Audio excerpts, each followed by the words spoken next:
আমিনা আক্তার আপনি লিখেছেন রোজা অবস্থায় চোখ, নাক ও কানে ড্রপ ব্যবহার করা যাবে কিনা। আর রাজকুমার হালিম আইডি থেকে আপনি লিখেছেন রমজান রোজা রেখে হাত পায়ে নখ কাটা যাবে কিনা। অনেকেই বলে রমজান মাসে নাকি মুর্দারা বাড়িতে আসে, এটা কতটুকু সত্য। আমিনা আক্তার আপনি লিখেছেন রোজা অবস্থায় চোখ, নাক ও কানে ড্রপ ব্যবহার করা যাবে কিনা। বোন আমিনা, রোজা অবস্থায় আপনি চোখে ড্রপ ব্যবহার করতে পারেন, কানে ড্রপ ব্যবহার করতে পারেন, তবে নাকে ড্রপ ব্যবহার করতে পারেন না, কারণ নাকের যে ড্রপ সেটা আপনার নাকের ছিদ্র হয়ে কণ্ঠনালী হয়ে আপনার পেট পর্যন্ত যেতে পারে, সেজন্য এটা আপনি করতে পারবেন না।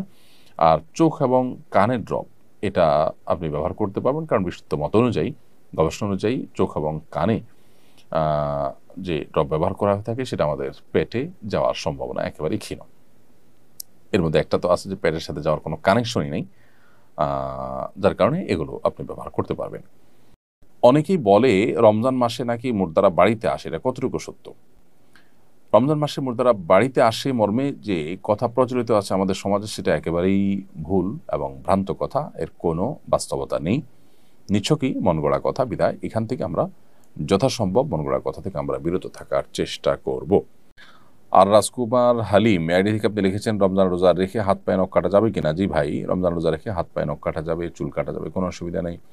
আপনি সরিষার তেল অথবা অন্য কোনো প্রসাধনী, হালাল প্রসাধনী ইত্যাদি মাখতেও পারবেন, কোনো অসুবিধা নেই, এতে রোজা ভঙ্গ হবে না। আতর ব্যবহার করতে পারবেন, মেসওয়াক করতে পারবেন, এর ফলে রোজা ভঙ্গ হবে না।